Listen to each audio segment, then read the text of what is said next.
Hello everybody, I hope you all are having a splendid day. If you notice, we're out in a little bit of a different setting, basking in the great sunlight of Mother Nature.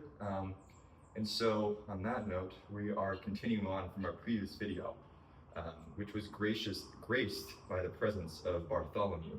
And in fact, Bartholomew used his stellar geometry calculation skills to find the perfect angle for this video.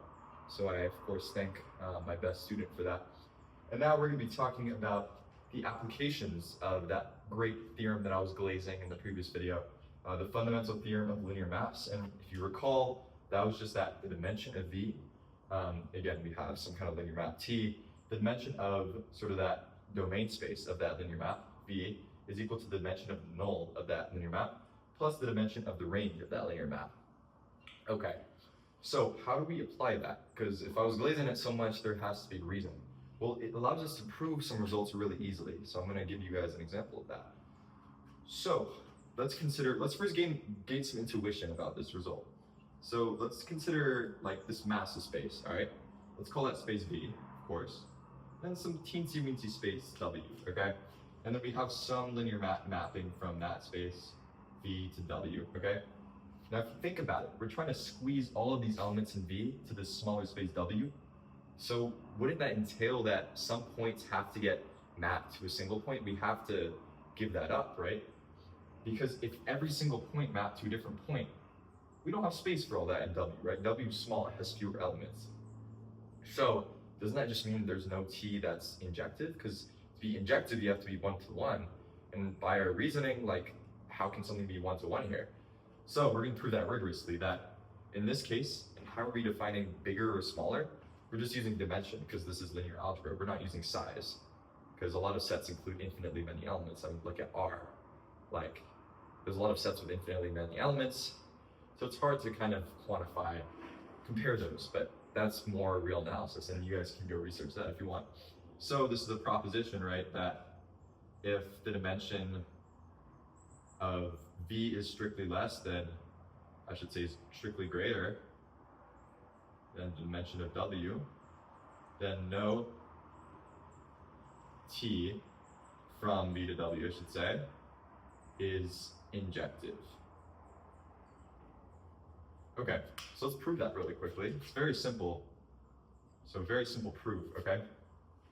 Because of this big, beautiful theorem. And so how do we do it? Well, remember, injective, we proved in a previous video that to be injective is equivalent to checking the null space of T and checking if that only contains the zero vector. So, and what's the set with just the zero vector? That has dimension 0.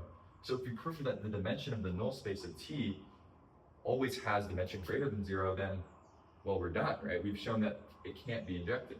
So let's check. Let's do the dimension of the null of T.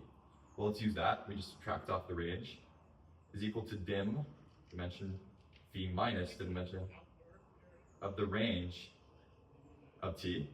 Well, look, the range of T, that's a set, that's a subspace, in fact, contained inside of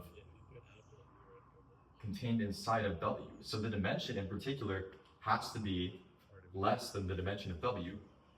Okay, so in other words, if this is true, then dimension is less than W, then this entire thing is actually greater than or equal to, or strictly, yeah, greater than or equal to the dimension of V minus the dimension of W, right? Because we're subtracting out something that's bigger than the dimension of the range of T, so that in particular, this element has to be smaller than that, right?